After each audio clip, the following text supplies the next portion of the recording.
So, welcome to today's podcast, where I'm joined by the very famous Mr. Chris Green, dressed up especially just for me with the lumberjack shirt and the beard, which I'm often having. I know I've got a cheek to slag anyone with my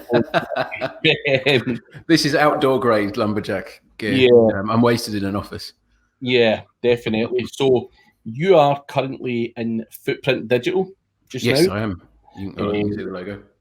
All going well in there. What is it so for anyone who's listening, who may have not seen you kicking about talking or wherever you may frequent, what is your day-to-day job in there? My day-to-day job in here is, well, it's a mix actually. My title is Head of Marketing Innovation, which sounds impressive, but in practice doesn't mean a lot to some people, because what does it mean? Actually, what I do is I help the delivery team, I help the sales team. I kind of use my knowledge and expertise across our products and services, work a lot with our partners, and doing some very cool sort of R&D bits as well. So kind of a bit of everything. I've worked agency side for nearly 10 years now. And I'm just utilising my skills and knowledge across the base, really. I sort of do a lot of training. I work with Systrix, Ambassador for On Crawl, and then handhold sort of a host of other tools that I do a lot of work with. So I do lots. I have fingers in many pies, if you put it that way. You're everywhere. I think you've given me a run for my money now in terms of... No, I wouldn't say that. Everywhere, you're just like, come on, man, again. But that's obviously a line to success, and obviously you're doing well, and getting all these other opportunities that come off the back of it. But for today's episode, you were looking to go down the route of discussing what you think's I think it's a really good topic, which we've not really covered on the podcast before, which is site auditing, which is obviously off air where we're speaking about it, and you said you liked migration, which drew that face from me where I was like, migrations are a pain in the ass, site audits are a pain in the ass. But obviously they're massively, massively important, and cannot go ignored. And obviously, I think for me, now I'm not any super technical SEO. My skills lie in other areas of SEO, I would consider. But I know enough about auditing and stuff. I wouldn't claim to be as geeky as you about it, where you can, go right into it.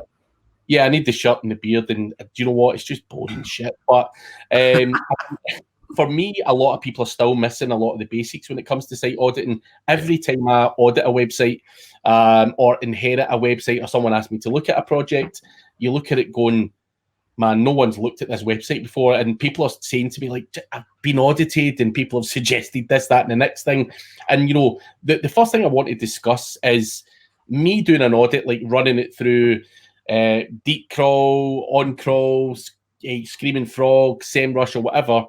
Is that a site audit, or is that me just scratching the surface? An audit is many things to many people, really. And there are degrees of it. If you work with tech SEOs of any kind of seniority, an audit to them is going to be a week, 2 week, or even a month affair. This big kind of forensic deep dive into everything. Whereas, from me and my experience, most of the auditing that I do is the pre-sales. So it's before that introductory meeting. It's what we're working with. And my goal for that kind of pre-sales audit is teach someone something they don't know about their own website, which varies. Some businesses that they're not very tech savvy, that's really easy because they might not even be aware of what their website is. But if anyone's actually any good and they've got a marketing team and you can teach the marketing manager something they didn't know, then from a sales perspective, that's fantastic. And that goes a long, long way. But the bread and butter sort of SEO tech audit, as we'd call it, I'd say, running a site through Screaming Frog or one of the various crawlers, On Crawl, Deep Crawl, etc. That's the starting point of an audit, but that is but scratching the surface, and depends on the size of the website, the complexity of it, and what the person is looking for. If we just assume that my traffic is not enough, how do we make it better? Then that becomes a whack-a-mole game of, okay, what bits are broken? What do I need to fix? And actually identifying problems in an audit is actually the easy part. tools. Or pretty much all audit software out there is really good at saying when something is behaving unexpectedly or as it shouldn't be. The actual hard part is, okay, well, what is the fix for this website in this situation with the dev queue that it's got, with the budget that they've got, and the crappy CMS that they're running off usually. And a successful audit manages to take all of that, potentially weeks worth of work, and gives it to a client in a way that they are awake long enough to digest that A, this is good, and B, they should do what you tell them to do. That's the perfect audit. And anything in between that, I mean, I've not seen an SEO deliver an identical audit to someone else, even within the same organization. Everyone does them differently. Yeah. Which isn't a huge problem as long as takeaways are up front and can be followed. That's the take we usually have on it. So when someone typically, comes to you or the organization you're working in for an audit, what do you guys implement any of it, or is this purely just here you go, here's all the problems, here's what we've looked to resolve, go away and get it done by a developer? So been in a fortunate position where I've often worked with the developers or with the partners who are doing the development work. So very often now is we get called into audits when one of our partner agencies is doing the dev, or about to do the design or speccing out the new project. So we're coming into a process that already has a developer with the inclination and means of fixing stuff. The worst kind of audits are those that are seen as a standalone project, because very often at point of sale, it's not made clear that the audit doesn't fix a thing. The audit is just a shopping list of issues. And, if you've spent, I don't know, I think 10 grand, 15 grand, whatever on a really big audit, well, you need 2 or 3 times, 4 times the amount to fix the stuff that you've identified, usually.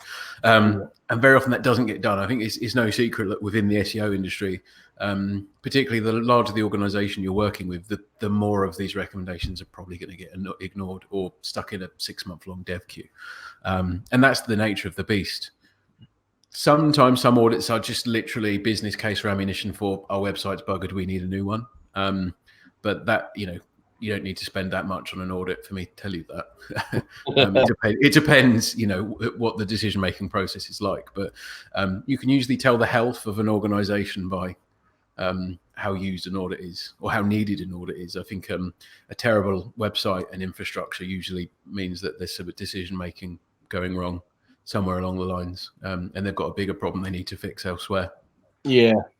So in terms of the sites that you're normally working with when you're doing an audit, what size are we talking? How many pages do these sites have? Because I'm assuming that wild varies. You probably get, some local guy with 50 pages and, potentially an e-com website with, 1 million pages. Yeah. And, how do you, is it just the same process? It's just 1 million pages have got to be audited, or do you tackle bigger websites differently from smaller websites? Yeah, that's a good one. So the vast majority of websites I used to work on are WordPress. And, you could usually tell what you'd need to audit and what would be broken just by the virtue of the platform. And you get to learn how people develop on WordPress. So you can usually tell, well, these blind spots are going to be missed. I'm going to need to take extra special care for that. But yeah, I think the smallest site audit I've ever done is on like a 4-page website, which I actually argued we didn't need an audit for because, to be honest, I can cover that in a meeting. The largest site, well, the one that one of the ones that I'm running pre-sales on is plus 10 million pages. And the approach on that, that's across over 15 different host names. And actually the audit process on that is not how do we audit what's on the domain, it's actually how do we partition it, what are the CMSs underpinning it. And I mean CMS is plural, there's more than one, there's so many different systems and teams and businesses underpinning that. And actually it's not just as simple as, okay, well, Google sees this is the domain, we're going to audit that domain, because you can't. Yeah. But it would take even a crowd-based crawler weeks to finish that. And how you approach that really kind of, well, you have to take it as it comes. I think the biggest variables are usually in an audit process are how many template levels there are, because actually you don't need to see every single page on a website to actually understand where the problems lie, especially if a lot of the content's dynamic or pulled from databases. So e-commerce is a brilliant example. You could have a page that has 250,000 products, but it could only have 10 templates. So one product, one issue, it will be amplified probably across the whole base. Could be a facet navigation system, could be a poor category page layout, but that's it. You don't have to check that on every single page in theory. And I say in theory because if a website's built interestingly or badly, maybe I put that, you find inconsistencies and you find bits of content hidden, or you find stuff that's not on the CMS that's elsewhere. So yeah, it varies wildly. Anything under 1,000 pages is easy to audit, though. You can look at every single page. You can crawl it within, well, not even half an hour, and you'll know what you're dealing with very quickly. Anything over 10 to 15,000 takes a little bit more thought, and you need to start asking for awkward things like log files and data that takes them a long time to give you. Yeah. So what are your go-to tools for auditing? I know there's a wide amount out there, and for me, I like to compare, so I don't like to just trust what SEMrush's crawler says. I like to put it through Screaming Frog and maybe even Deep Crawl, and then compare the data and then go from there. Do you use a similar approach, or do you or what tools are you actually using? Yeah, my starting point is almost always the same, and that's actually the search results. So site : search, what's actually in the index, what's in the robots text. I emulate a mobile device on the browser to see what the mobile site is working with. And then if I've got access, I go into Search Console and look at the top level numbers as Google sees it. And that's only because the size of the website and the complexity of the build may determine which crawler I need to go to or which data source will work. So I need to size that challenge up first. I'd say that almost always I go into something like Systrix or similar. SEMrush does, kind of similar things. There are quite a few tools out there just to see, okay, well, if there's anything from Search Console that I've missed, what else can I see? So how many host names has this been? How many pages is the site recorded to be at now? What has it been in the past? And then it goes on a crawl. Usually if it's a really big website, or if the mobile website is that different from desktop, I tend to run a mobile crawl first and then compare it with the desktop following that. So, you can do that on SiteBulb if you want it desktop based, or you can do that on Deep Crawl or on Crawl or similar. But I almost always use Screaming Frog as well, just because, well, like most people, that's the one I learned to crawl on. I guess that's kind of like my training wheels. Obviously, the only complexity there being is the size of it. And you just have to kind of set things up differently. But it's the crawl will start the process, and then in terms of how do I go then breaking things down, I click around the website and I have a look, and you can tell quite quickly. Are the titles garbage? Is the heading structure rubbish? I've got a nifty plugin that I keep forgetting what it's called that tells me which frameworks the site's built on. So if it's Angular or Vue or React or whatever, just to work out, okay, well, what is the technology this is built on? And then I also look at things, is it on Apache or is it on Nginx or IIS? And that gives you an idea, okay, well, this is what the server stack looks like. These are the problems I'm likely to encounter when going through it. And then I try and break it. So where is it likely to go wrong? So can I, break parameters or filters or search boxes and bits like that? Because they're the kinds of things that a crawl won't pick up. Not really. They'll pick up the effects of it, but if you test it proactively, you can start to, have I got a really big problem? Yes or no, right at the start. And then if I'm fortunate enough to have log file data, then one of the best things to do really quickly to understand, well, what is the site like, is run a crawl of the website and then check that against the logs and what is Google getting to that isn't existing in the crawl and vice versa. And then you start to kind of see, okay, well, what is the exposure of this website like? The larger, realistically though, anything under 1,000 pages, I don't generally touch logs because it's just not that big a deal. Anything over 10,000 pages, I insist on it. But you're lucky if you get them. I would say probably 2 in every 10 times I get access to them. And even then, you get a week's worth of data or maybe a month's worth of data if you're lucky, just because logs are big and most people don't realize that access logs are kind of useful later on. So don't just delete them. Yeah, good tip. Don't delete them.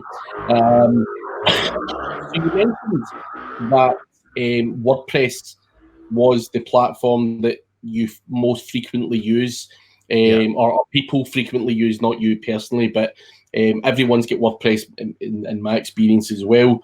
What are the kind of most common problems you're finding? Is there something that just comes up time and time again with WordPress that people can fix, without having to go and spend an arm and a leg on an audit with the guys that you? Oh, right. Yeah. I mean, the real easy stuff. Most common one, I had one today, is the little checkbox that says, please don't index the website under readability. Robots block it. The amount, you still see that day in, day out. The one site we were talking with earlier, that had been like that for 2 years, and no one had realized. Yet they'd wondered where the traffic was. That's the checkbox. And you could say, if a more savvy or less scrupulous individual might just go, I'll do the audit and give me login details and I'll fix your website. And lo and behold, in a couple of weeks, you can start to see the success. But other stuff, basics, not installing SEO plugins. So Yoast is my kind of go-to, although I know a lot of others use different ones. And then using that to make sure that, taxonomies, media files, just the junk that WordPress creates just needs clearing up and getting out of there. And so few people are conscious of that. 10-page website, how much of a problem is that? I don't know. But I've worked with a publishing site recently that had been around for 14, 15 years. And there was a lot of junk in there that they just weren't aware of. And actually, it's where a plugin like Yoast can sometimes make things worse if you're not, you don't know what you're looking at. Is the sitemaps that it generate will tell Google where all of that noise is. So if the developers coded sort of elements or post types that are elements of pages, they'll all have their own URL somewhere. But you won't know they're there. Google will know. They'll get indexed, and all of a sudden your nice, relatively streamlined site becomes bigger and just full of more junk. And again, no indexing or blocking those is, you just run through the taxonomy section. You just check, I do want and I don't want. And it's a real simple task. If you're building a new website, you've got Yoast installed and the developer knows what it's doing, you can SEO that website within about half an hour. The rest is just down to, the underlying CMS is really strong, but it's just what we do to WordPress that makes it bad. So what plugins have we put on there? How much garbage is there? Is it slowing the website down? Is it a security risk? And you can break core functionality. So you think that canonical is going in there, but have you broken the template? Is it actually garbage? And I think they're the most common things. It actually makes WordPress websites kind of boring to SEO or work with, because there's a plugin that will fix most things, assuming it's been built right. But whenever I'm kind of throwing up affiliate sites or doing anything like that, I always go to WordPress because I'm not a developer and I know I can get something working within an hour or so. I think I found a cool plugin, linkwhisper.com, which can do your internal links for you as well. Just tick, tick, tick, tick, tick, tick. That's really useful. Yeah, because I tried working around a few ways with that, with less clever ways, and they're all rubbish. You try and do it on scale without, without someone smart doing the legwork for you, and you just end up with a crap internal linking structure. Yeah, so I think WordPress is a great platform, and as you say, if you're not a developer, it's something you can throw up something very quickly. But if you were to have a choice, if someone was to have a standard website from a technical point of view, would it still be WordPress? Or I think so. I mean, I've worked with Drupal, Joomla, Magento, WordPress, and a few other bigger sort of enterprise platforms. And I mean, fundamentally, it's just what right? A lot of people will say that .NET sort of websites are terrible. So I think Kentaco is one of the CMSs built off that. And actually it's not. It's as good as the developer that's built it, and it's as good as what I've seen far more badly built WordPress websites than any other platform, but that's because anybody who isn't a developer like myself can say, oh, I can build a website, and it's probably not going to be that good because you don't know what you're doing. So, but we stick with what I kind of love and loathe Magento. In some ways, Magento can be great to work with. In other ways, it's an absolute pig. But again, I understand it. I kind of know how it works. So if you know how it works, you can usually find out how to fix it. Yeah, that's Magento. I've had a couple of them, and guys migrating over to is it Magento version 2 or whatever it is. M2, yeah. And there's been bits of bollocks with that. But talking about migrations is the other thing that you enjoy, and obviously audits and migrations kind of go hand in hand anyway. So obviously taking on big migrations, we actually had a migration last week with a website and migrated it over to UK Fast, who, and then by the time the Monday came, the website was up and running on the Friday. Then the Monday came. I think there was some automatic plugin updates, some PHP updates or whatever with the server, and the whole thing blew up. And there was like kind of love hearts across the website and everything else, which apparently become server issue with UK Fast. We actually took them away from UK Fast because they couldn't resolve it, believe it or not. But migrations very rarely go easy, and this was a fairly small WordPress website. Migrated over onto another server, and things went tits up. With things like maybe the PHP version being wrong, and so there's so much things that can go wrong with a migration. People think use the all-in-one migration plugin for WordPress, and it's a import the website, job done. There's never any problems. But in my experience, I mean, 7 out of 10 go plain sailing. But when it's bigger websites, I'm assuming more problems arise. It's the bigger or more complex the project gets, the longer you need to spend planning the thing. So, for example, that instance of moving it from wherever it was to UK Fast, I would probably have moved the whole platform or created a copy or a version on it and soft launched or tested, albeit on a different domain, maybe password protected, just there first, just to make sure the stack is compatible.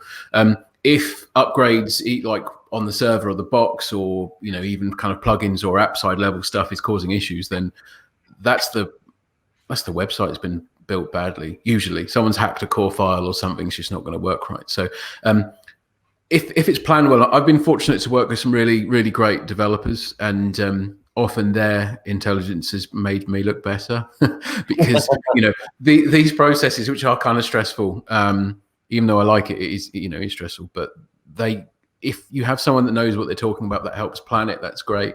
I think where I've learned how to work is find someone smart on the project team, make good friends with them, and make sure that they don't run off is the key one. And then the second is just the project management side. This is expectation management, and it's kind of slightly more, dare I say it, boring, hand-holdy, less actual SEO stuff, more account management elements. Is just make sure everyone knows what the hell everyone else is doing. If you're going to your developer or your SEO in the 11th hour saying here's a new feature or we're about to launch, it's probably going to go badly, but that's just simply because we don't have time to do what we need to. In one of the talks I gave fairly recently, I had an analogy of a ship heading to Chroma Pier, about to crash, cruise liner, and the idea is the sooner you start turning, the easier it is to avoid the pier. And that's the analogy of, in the 11th hour, you get told that you have to change direction. Well, you're probably not going to, succeed. And then you've got, awkward phone calls to project stakeholders and whatever saying, I'm sorry, you're going to lose money because of this. And by that point, no one enjoys that. No, it gets a bit nasty. It's painful stuff, migrations. And something I try and steer clear of the web side of things anyway. I think it's best left to people who are experts in that field. But as an SEO, sometimes you just get railroaded into things to help people out of specific situations. But migrations are never one of my things. But in terms of migrations, again, I'm fairly, I wouldn't say weak. Obviously, moving a WordPress website over to another server is fairly simple and easy to do, regardless of what way you do it. But is there any other cool tools that can do it quicker? Am I missing a trick? Like I can do it manually. If someone sends me a zip file, I can FTP it all in, and I know how to do that. Or I can use one of the default plugins. But is there a current or a better way of doing that, or am I? If you're going from platform to platform, so WordPress to WordPress, then there are quite a few. I still prefer just taking a full export and pushing the full export into the new platform, and then obviously FTPing any files over. And I think actually there is some benefit to doing it manually, with a proviso that you need to know what's there, because if you don't know what you're missing. And the problem with that is if you've got a WordPress website, you've hosted any content outside of the CMS, all of the automated solutions will miss that. If you're going from one platform to another, it depends on the direction of travel. So there are quite a few solutions, although I can't quite at the top of my head, that, Drupal to Joomla or Joomla to WordPress, there is like a little ecosystem running there, but they're all variations of importing one database from one system into another, and varying degrees of complexity. One of the sort of little hacks that I tend to use, though, is I use either Screaming Frog or another scraper or crawler to extract content, pull it out into a CSV format, and then use CSV importers rather than any out of the box. So I choose what elements I pull in by which elements of the page I kind of scrape and pull in. And there's quite a few developers that I've worked with that have quoted hundreds, if not thousands of pounds to migrate database content, writing scripts and finding the best way. And I'm like, well, no, the CSV importer on WordPress is really straightforward, and it's a good piece of kit.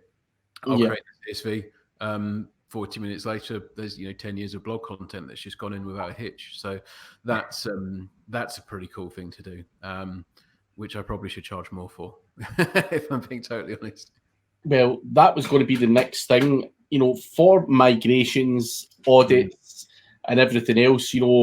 I can't sit here and, as I say, claim to be an expert in those fields, but obviously I've been in the industry long enough to know that the prices for these things wildly vary. And obviously I'm not going to sit here and say, Chris, tell me a price, but how does someone know whether the price is value for money? Because there's guys out there who say it's 10 grand for a full on-site audit, and it could be a bag of garbage, and they're probably getting some SEMrush report, which if the person paid $99, they could have done themselves at the push of a button. So how do you determine what's value for money when it comes to site audits? Interesting. Yeah. So in terms of the cost, it's usually time based. This is what time it's going to take us. In terms of what's value, because you're right, you can spend 100 hours, 200 hours auditing a website and actually get the same value as spending 50, just if those 50 were well placed.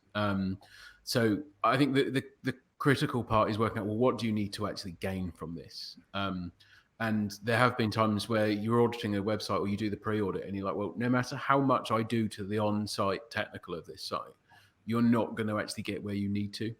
And it's having that conversation up front and early, because the recommendations will be, you need more links, you need content for better links, you need to whatever strategy you're going to need to acquire those. And the technical audit's just going to be variations of a theme. You're going to be tweaking some nuts and bolts. And the worst technical audits I've seen are you're missing alt tags on your social media icons, or other kind of crap like that, which makes no difference. So I think agreeing what is in scope and out of scope to start with, but then going, well, what is the output? You're going to have 5, 10, 15, 20, what have you, quick win recommendations. And I think the best audits have a degree of that up front, not to give it all away, but to say, well, based on what we can see, this is what we're going to provide.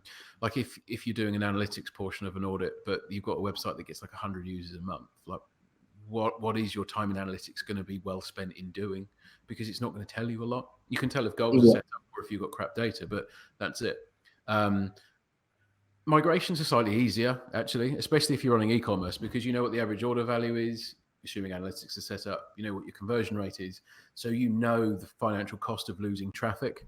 And if you base that on, what happened last year, or you can use some forecasting to say, well, we reckon that this subset of pages is going to, have 3,000 visitors, you might lose 10,000 quid if you drop that. Yeah. That becomes an easier sell. And in sense of when you kind of size up a migration, this isn't exact, but I tend to find that sort of anywhere between 10 and 20% of the total project cost for a website needs to be migration and SEO if you want it to go well. Now, there's so many caveats, and I don't want to say it depends, and kind of fall into the SEO cliche, but if it's anywhere over that, then you're almost spending as much on the SEO as you are development or design, which very often struggles to prove value. If it's significantly under that, you're under investing and you might be at risk.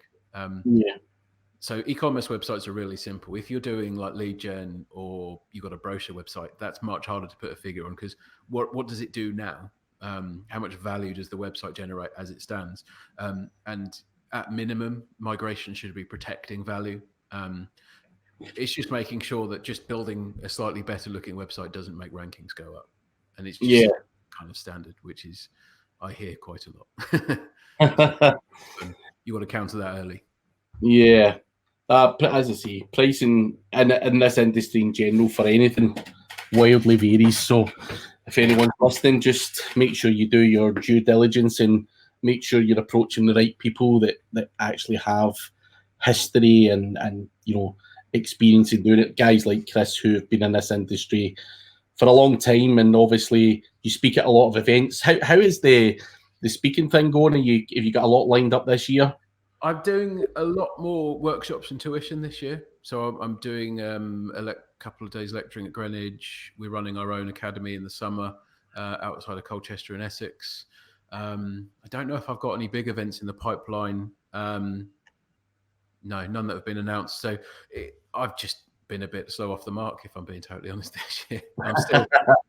I'm terrible at saying no. So I don't know if anyone is looking for people to speak. And it's more than 2 weeks in the future, then go for it. Yeah, I think people pull out of speaking events and stuff. So Chris is one of those guys that can obviously fill slots. If anyone's looking for speakers, obviously spoke at Brighton and many other places. Optimize, which is a decent little event as well. I know you've been to a few of the same ones I've been to, and Optimize is always a good night out as well. Go say hi to Andrew, who'll give you beer and pizza as well. Yeah. Well, I think I was the second one. I don't think the beer was. It probably was flowing fairly well, but I think it's obviously got bigger and better. So he's doing well. Yeah, I need to get back down there sometime and revisit it, because I think it was more than 2 years ago I done one of those. So it was one of his first ones I done. So yeah, that was a great event. Great to meet people down there as well. So need to get back. But sadly, we are out of time, Chris. But it has been a pleasure having you. Great. Could talk this for hours, literally. It's boring as something. Yeah. But if anyone's looking to get a hold of you, where's the best place to find you? Twitter is where I'm sort of not most of my time. It makes me sound like I do no work, but ChrisGreen87 is my handle on Twitter, and it's the same for LinkedIn actually. So you can find me there, and footprintdigital.co.uk, the blog on there I'm sort of infrequently write for, and Data Digital. I kind of write probably not as frequently as I should do, but I've got a handful of articles on there, so they're the best places to find me. And Brighton, if you're at Brighton in April, let's catch up here a bit. Are you buying the beers? I might be, well, not plural. Everyone, just go for Chris. He's buying all the beers. Free beer on Chris at Brighton. But no, thank you, mate. It's been a pleasure. No, it's been great. Thanks for having me. Cheers, man.